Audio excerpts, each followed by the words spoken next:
Hey, welcome back, everybody. My main name is Elizabeth Lomakuska, Clinical Terminology Developer with the LOINC Health Data Standards team. Our second policy process operation track session is Terminology Adoption in Global Health Settings by Joe Amlung. Welcome, Joe. All right. Hi, everyone. Good morning. My name is Joe Amlung. I work at the Regenstrief Institute at the Global Health Informatics team, and my colleague John Payne, who helped develop the slides and is helping to tell our story, is also here in the audience. So very excited to be here and to be talking about terminology in the global health settings.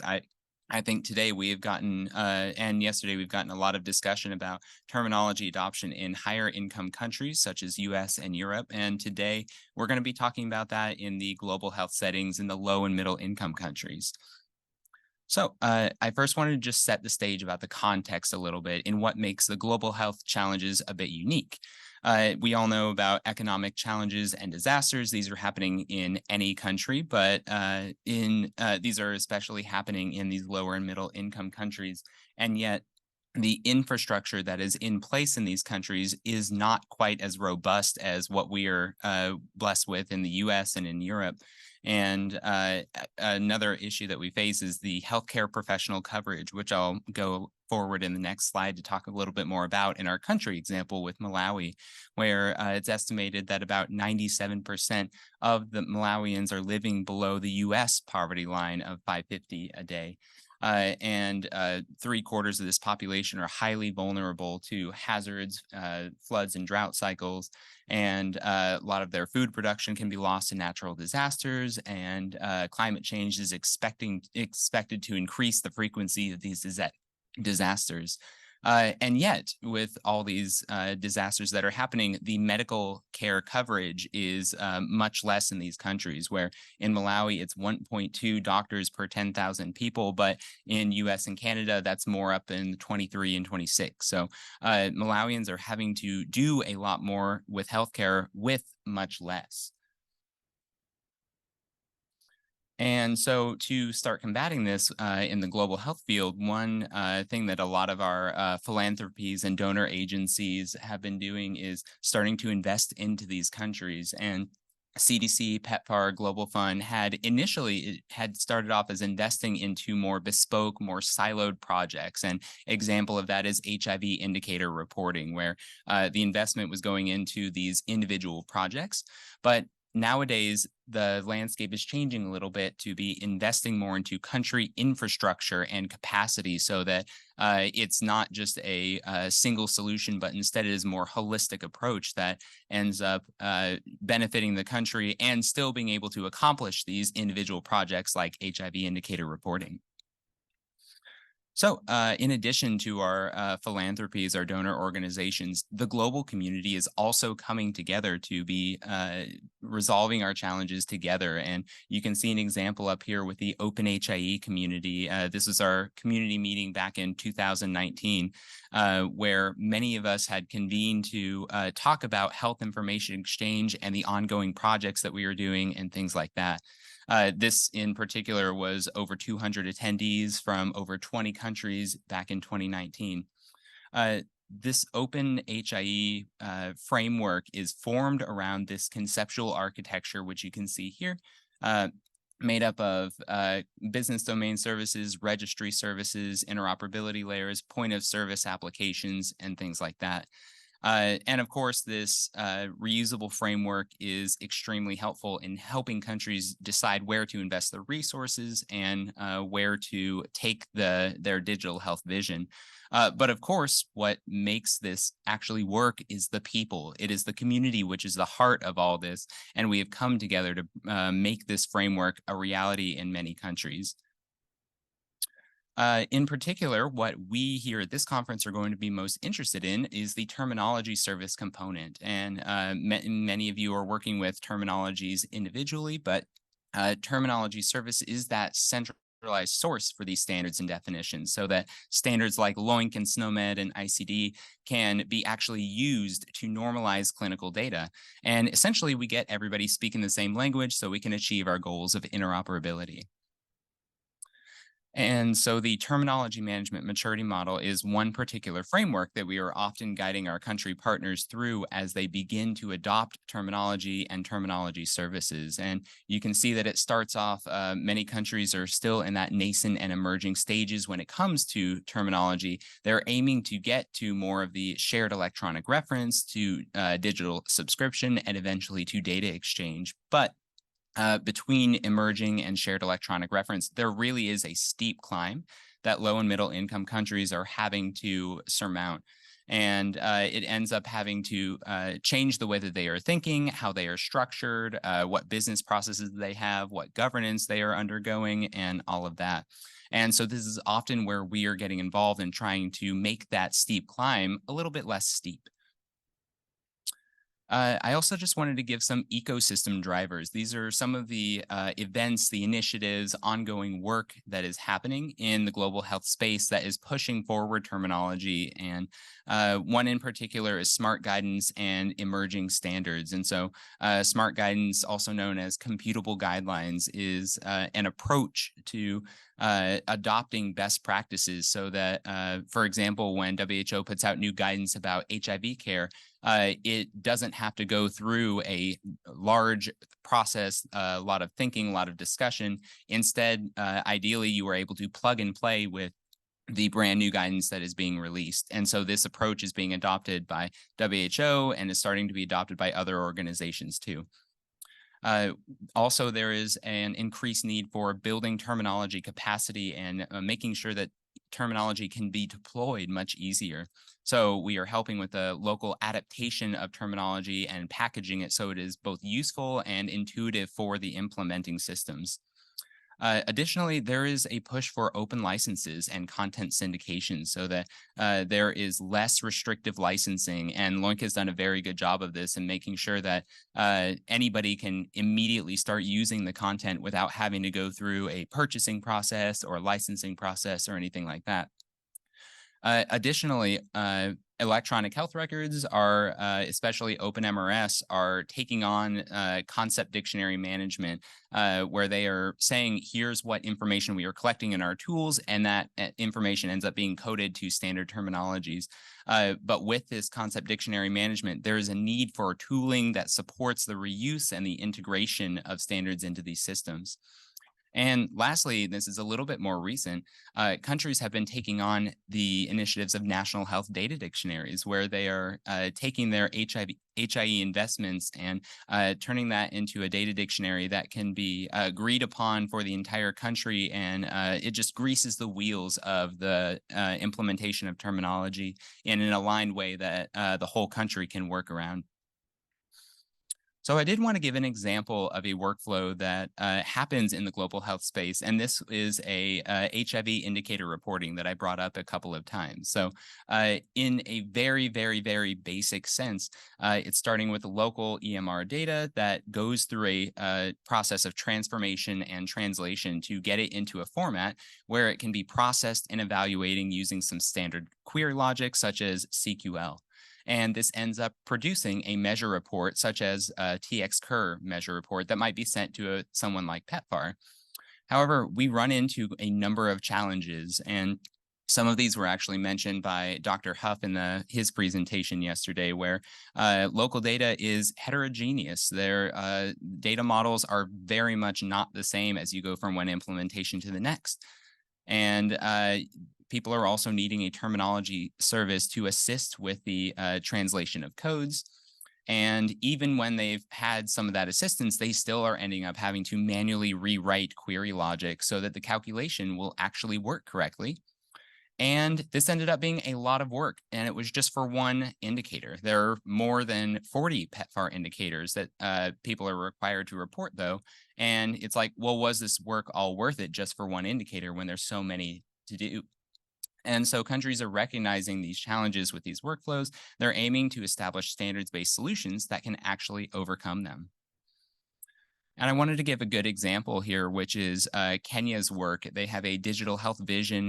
They call it their digital health superhighway, where they are laying out many of the architectural components that they are going to be implementing in their e-health architecture for the entire country. This is something that they are aiming to launch even just as we speak. This month, they are aiming to launch some of these components that will lay the foundation for health information exchange for the future for them. And so that was just an example. Many countries are actually making these efforts of moving from their bespoke local terminologies and instead moving towards reference terminologies. And I have a very, very informal survey example here where back in 2015, we had asked countries about what kind of terminologies they were using. And there was a lot more bias towards using local code systems. We're using our own code system for this. And then when we asked at the OpenHAE conference this year, the number of countries using local systems was actually way down. They were not really using them quite as much, and instead were leaning towards using standard terminologies, or in particular, interface terminologies like the CL terminology. And so this is where we had this discussion at the terminology session in the Longway, Malawi just this past May. And you can actually see John up there facilitating this session of over 50 participants from over 10 countries, where people are sharing their experiences of terminology and where they want to take it with their national health data dictionaries. But they are also facing quite a few challenges as they go along with it. So I wanted to give a little bit of insight into what that session looked like. We ended up learning that the idea of national health data dictionaries is on the rise. More and more countries want to publish and subset and endorse terminologies so that they can be in a standard place that people can start integrating against and exchanging with. And a primary use case for this was care provision and integration into the EHR. But there are many other use cases of note, lab integration being one of them, reporting and monitoring evaluation being one, and managing supplies and drugs being a third one. And of course, ICD-10, LOINC, and CL were very popular terminologies amongst this global community, and others that we were hearing of interest that are starting to gain traction are HL7 fire terminologies, SNOMED CT, and ICHI health interventions. But there did seem to be a lack of a globally focused terminology for drugs, pharmaceuticals, and supplies. So that is a potential gap that we want to be working through. And just some challenges that we heard. I won't read through all of them, but I just wanted to give a brief summary of challenges we were hearing from countries. Terminology mapping was, of course, a challenge. I'm sure many of you have faced this yourself. Setting up a national health data dictionary and the processes for governance that come behind them. Using terminology services and toolings to facilitate these mappings and these processes for management of the terminology. And kind of the future state, like what does data exchange look like when it comes to these terminologies? I wanted to highlight a couple of countries here that are doing very, very good work and have been surmounting these challenges as they are setting things up. I first wanted to talk about Kenya because they are taking a kind of tooling and governance approach that they are tackling first. Their terminology service has actually already been launched. It's called the NHDD. It is an implementation of Open Concept Lab that you can see in this screenshot up here. It contains their dictionary plus several reference vocabularies, and they're in the process of sensitizing their terminology service with the private sector and the public sector. And this is in a partnership with Regan Street, the OpenHIE community, and with the University of Nairobi, in addition to their Ministry of Health. As I said, this month is when they are aiming to launch it, but they are still working through challenges of a disconnect between the tooling and the content governance teams, and trying to determine the broader use cases outside of just OpenMRS data collection. Another country to highlight is Nigeria, who they are also starting to set up their national health data dictionary, but taking a slightly different approach where they are trying to establish the content first, where they have a robust set of concepts that are able to absorb the content from their many disparate local implementations of EHRs. This was another workshop that we were able to attend to. Like while they are working through their EMR upgrades, they're also focusing on this concept dictionary harmonization work. So we got the privilege to help these groups with that.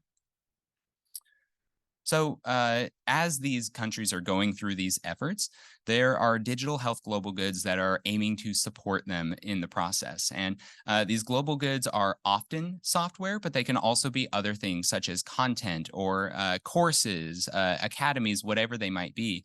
And Digital Square is an organization that actually helps to coordinate and fund these particular global goods and make sure that they can be matured together and that they are interacting together in ways so that a country could do a sort of plug and play approach that they can pick the global goods that are going to meet their needs and fit that into their architecture vision. One particular global good that John and I work on very, very closely with is the Open Concept Lab, which is an open source terminology management system. Again, we are in the business of making LOINC and other terminologies available for the global community so that they can begin implementing and integrating into their systems. One of the key things that we are aiming to do is help people to collaborate and to manage their definitions in the cloud with the rest of the global community. And this is, we've got an API that provides that real-time access to terminologies and integrates it into their health system. So a few things that we focus on and that we value are being open source. And that's one reason that we are recognized as a digital health global good. We are cloud-based so that people can collaborate together. We are community-driven in that we are constantly working with the OpenHIE and other global communities to make sure that we are enacting best practices and meeting the needs that people are requiring. Of course, we're trying to be standards-based, particularly with FHIR R4, making sure that any content that we have can be exposed in a FHIR format as needed. And we're focused on low and middle income countries, which is why we end up being implemented by organizations like World Health Organization and many local governments and country governments, ministries of health. So this Open Concept Lab toolkit consists of, as I said, the terminology service, which is that REST FHIR-enabled API, and then the term browser that sits on top of it, which allows people to search, visualize, and manage their content. So for the most part, people will only really think about the term browser, even though really the terminology service in the background is doing the brunt of the work.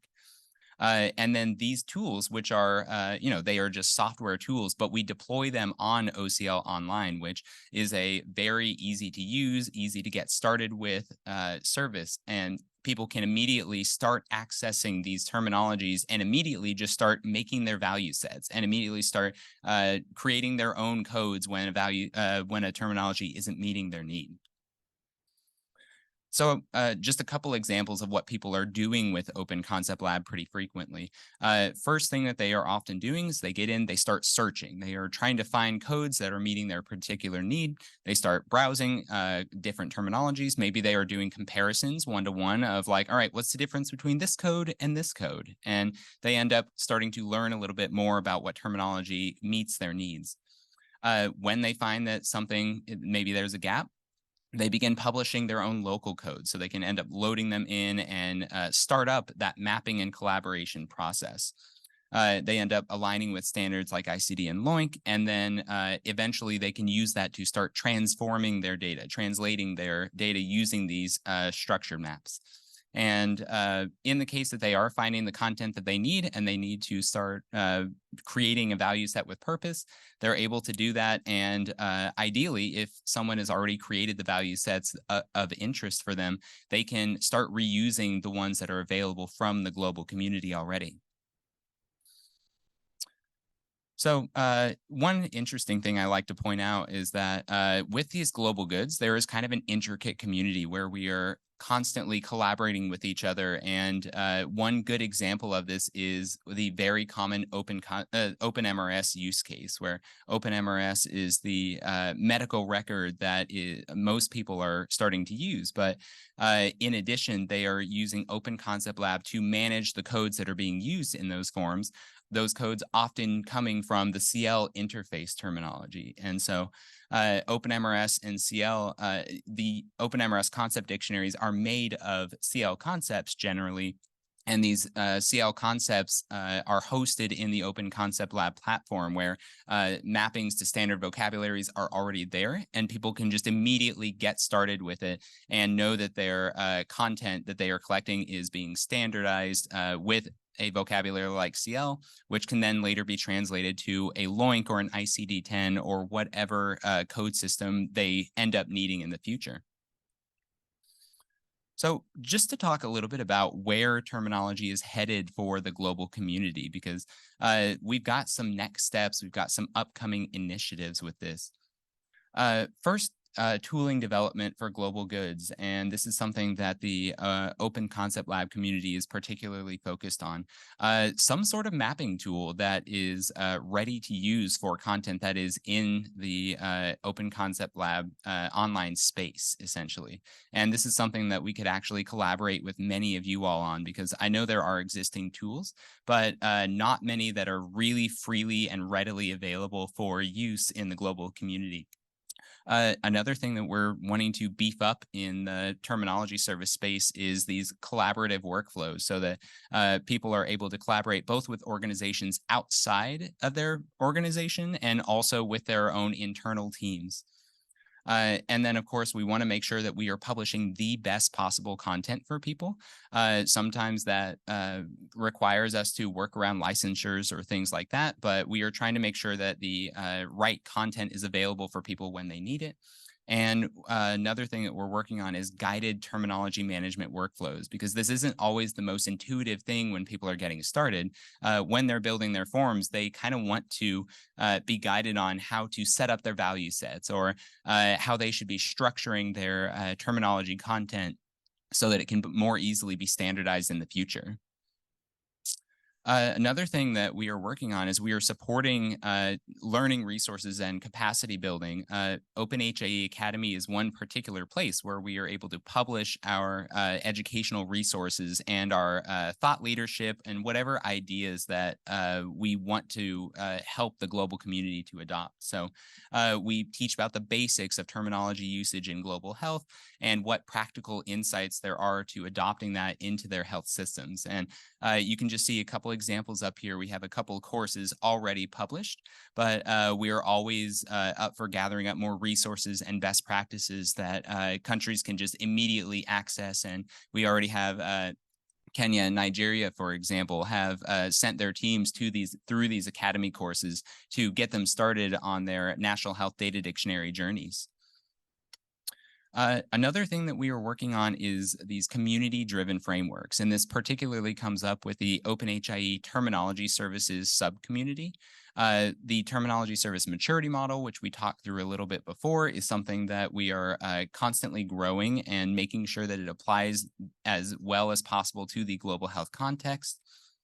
And then another thing, which is a little bit newer, but also very much a hot topic, is this conceptual framework for national health data dictionaries. And this includes a few things like saying, here is what might be encompassed in your national health data dictionary, the software, the content, and the governance associated with that. And then additionally, the communication, the sending of terminology content up into standard terminologies like CL and like to LOINC, and then also the communication of terminologies down to the implementing systems, and making sure that there's robust change management processes and just ways that people kind of understand when you're undertaking a national health data dictionary, here's what you can expect to have to deal with, and here's how you can start to set up your own processes to be able to best handle that. And then we're also putting together some community-driven guidance. These are a little bit newer, and we're still certainly drafting these up. But for people who are coming together with lots of different concept dictionaries, and they're wanting to harmonize and reconcile and then begin to map their concept dictionaries to standard terminologies, what might that process look like, and what kind of expertise is needed to be able to do this, and things like that. Also, when you are deploying a terminology service, I think the inclination for a lot of countries is, all right, we will just download the software, we will implement it locally, and it'll be on our country hosted servers. that can have its own benefits, but we're often recommending that people start in the cloud so that they don't have to take on the burden of managing their own terminology content and reference terminologies and keeping those updates. Instead, we encourage that they start in the cloud when they are just getting started, and they don't have as much of that maintenance work that they need to be doing, because we on the OCL team will be handling that for them on their behalf. And last thing is just how, if you all want to get involved, there's a few ways that this can happen. If people are interested in developing the OCL terminology service, that we certainly have information on our website, but there also is a chat forum where everybody is able to get started and begin asking questions and begin seeing what is this terminology service implementation looking like. And I would encourage this one even more is we would love for this group to join us on the terminology service sub-community. This is the place where we are building out these conceptual frameworks, and we are helping to guide countries and other stakeholders in the adoption of best practices. Particularly these days, we're talking about this National Health Data Dictionary framework and what kind of things they need to be expecting when they start undergoing this journey, when they begin publishing and endorsing terminology standards for use in their country. So, okay, that's it. That's all I got for now. Are there any questions that we can take? I would love for this to be open and discussion. So yeah, we got here in the front. Thank you. Thanks. Tara Kadura from Canada Health Employee. First, thanks for a very informative presentation. I think that's great. I think my question is around, your conversation throughout the different working group in some of these low-income countries, right? What would you say the low-hanging fruit for countries specifically like Malawi? I mean, you talked about terminology services and how you can, educate them and help them and maintain some of these terminology services on their behalf. I think that's great, but in my mind, that doesn't really help them to get started. Like they need to learn, they need to adapt, they need to get on the, the global scale. I see that as a very big challenge for countries like, Malawi, but what would you say the low-hanging fruit that we can start them off with? For now, I would say one of the lower hanging fruits that we can do is actually the education of decision makers on the benefit and the value of going through this effort. Obviously, there's a lot of investment that we want to do into the tooling and into educational resources for the people who are going to be getting their hands dirty and doing the online hands-on work. But often what they are actually struggling with is the articulation of the value of adopting standards in their country, and then kind of that, what are the first steps that we're going to have to take? If a country has decided we are going to take on a national health data dictionary, the kind of big questions that they start off with is, who needs to be involved? How are we working with outside terminologies? How much should we be taking on ourselves versus offloading onto an interface terminology like CL, and helping to guide through those initial decisions so that decision makers are making an informed decision about what they are about to get into and setting them up for success in the long term. For me, that seems like the lowest hanging fruit that we are kind of actively working on. And then I think once people actually start doing that hands-on work, it kind of starts coming up a little bit more naturally once they have the guidance from their leadership and once they understand that central vision. I showed that Kenya's national health superhighway, and that is a very good example of saying, here is where we are going to be going. And I think having that kind of very concrete vision out in front of people can help to coordinate. And then I think the next thing that can be helpful is the articulation of use cases that country can start to revolve around. And so I think there's a tendency for people to go like pie in the sky and say, all right, universal health coverage, that is our use case here. And it's like, okay, we need something that you can do some more technical exchanges around, that we can have some more specific discussions around. And so we're often thinking about like, all right, let's maybe focus on one thing, community health, or maybe billing, or maybe labs is always a good one. So I think the articulation of use case and then educating decision makers are both ways that we can start to tackle this in the near future.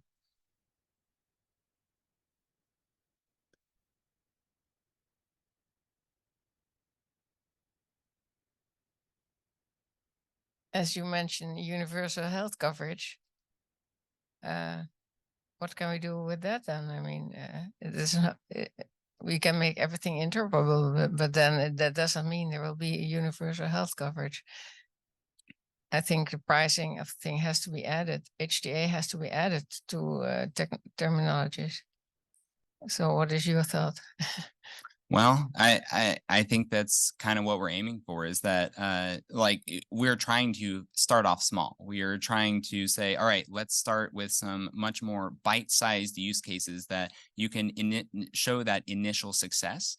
And I think that is also one way that you get more people on board, so that eventually you can build that momentum towards the universal health coverage. But you don't just start taking on the mountain. You have to climb a few steps before you get to that sense. So that's usually where we are starting with people, is saying, like, we love that you are setting a big vision for yourself. Now let's start with like these low-hanging fruits, and what are these initial areas of discussion that we can tackle first and show that benefit and get more people on board. Because I think building that momentum towards universal health coverage is especially important. You won't get everybody on board in a day.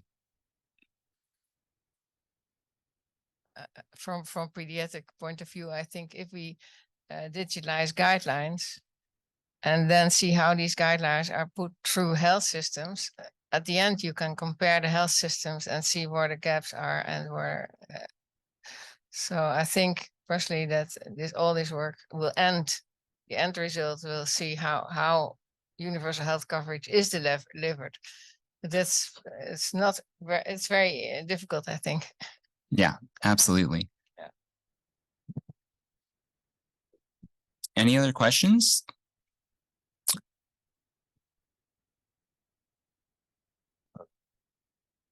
My name's John Payne. I'm a colleague of Joe Amlung. I wanted to just add to Joe's answers for both of these, because I think it's related. I think there's both for UHC. UHC, universal health coverage, is interesting because it's already where a lot of governments are saying their digital health investments are headed. It's already, they're claiming it's the key driver, and they're doing it because that's what donors are wanting to hear. And so if you have your health system is largely donor funded, you're going to tend to claim use cases that your donors are interested in. But in terms of low hanging fruit, clearly UHC is not it. And so one thing which is interesting for low hanging fruit is I don't know that we've identified anything that's too low hanging in my work, at least. But we can say what countries are already doing, and almost all low income countries are doing a lot of investment into public health reporting. And public health reporting, if you can't support that through your digital health investments in a low income setting, it's probably not going to fly.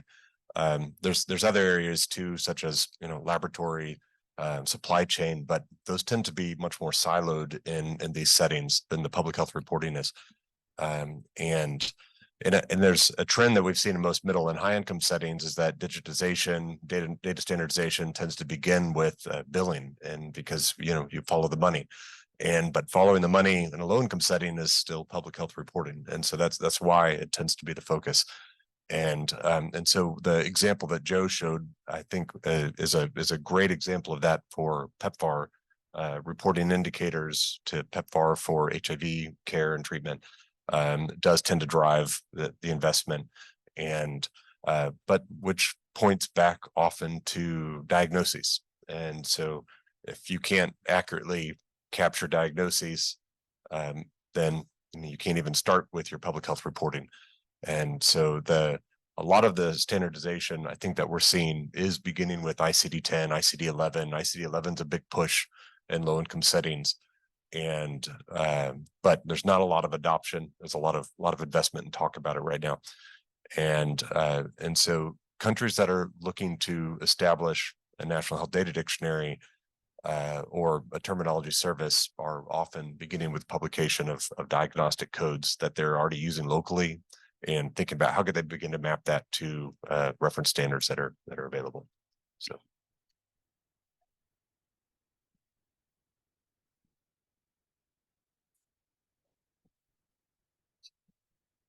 First, universal health coverage should make governments implement the same data.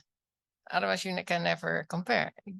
So everything should be hang up at the universal health coverage, so that the government should use the same data to see how.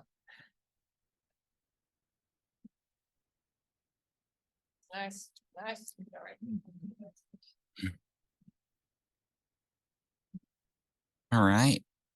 If no other questions, we do have a little bit more time left. I would love to learn from you all, and I might just throw a couple of discussion questions your way, see if anybody would like to answer either of them. Could we go ahead and put those on the screen up here? So 2 questions, ignore the numbering. One question is just what opportunities do you see for terminology adoption in these low and middle income countries? And then another question, feel free to answer one or both. How can we address the gaps, particularly in globally available terminologies? And drugs and procedures is the main one. Is there, how can we go about starting to address that particular gap?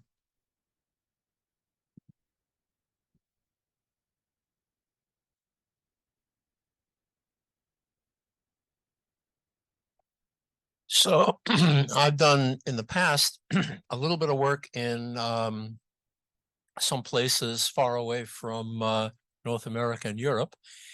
And there are conditions that are endemic in some of these areas that are non-existent or pretty rare, not well known in most of the upper income countries. And I found a lot of interest, especially in LOINC. I was working with LOINC at the time, in tests that were very, very specific for these things that people in these nations felt like the world had forgotten about them. Because this disease, this condition, this problem, this kind of test is not known or used in Europe and North America. And I found that it was kind of just, chin wagging and yeah, kind of you're there because you got to be, until I realized that focusing a little bit on this areas that were very, very, very emotionally connected to people there. All of a sudden was the key to getting people interested and to, and in this one session, I walked them through the process of submitting a new code to LOINC for tests that they had developed in their country. Since it was in the case, this was for MERS in the case a long time ago, and they were so excited that they could just get something that was so important to them into a global, international, Western funded, Western used kind of important reference terminology. And from that, the whole rest of the time there, it's people were just clamoring wanting to do this and wanting to do that. And I found that the low-hanging fruit was not a particular clinical use case. It was the use case of relating stuff that we've developed in high-income countries for our needs. And again, as you mentioned, came originally out of the billing stuff, and finding a way to relate it directly to what they were interested in. And that was extremely beneficial at that time. Yeah, that's great. And that underlies the value of listening to the community that we are working with. And I didn't mention this in the National Health Data Dictionary framework, but one of the main things that we are trying to do is really enhance innovation and celebrate the innovation there.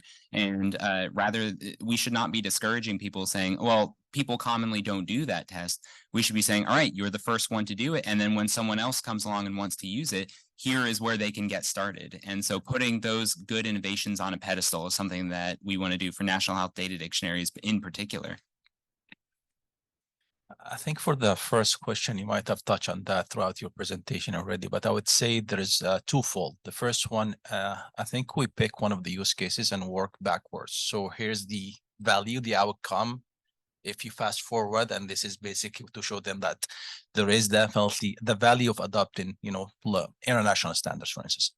The second fold, I would say tooling. I think tooling can be very expensive, can really be very expensive to set it up, maintain it, and educate people. I think if you combine these two, the education plus the tooling, I think you have some sort of a solid ground where you can build whatever, the use cases that you need for whatever the country is. So. Yeah, that's a great example. And especially when we are developing the Open Concept Lab tooling, we talk about guided workflows as a way to help people really take on the power of a terminology service while making sure that they are in the driver's seat and that they understand that, yeah, you can build a value set with these complex query logic, but helping to make sure that they are in the driver's seat, that they are aware of what content gets in their value sets and things like that. We especially just want to make sure that we're not just, hiding everything in the background, but instead letting them harness those capabilities. Yes, thank you. Okay. Well, thank you, everybody. Oh, and we have one more over here. Do we have time for it?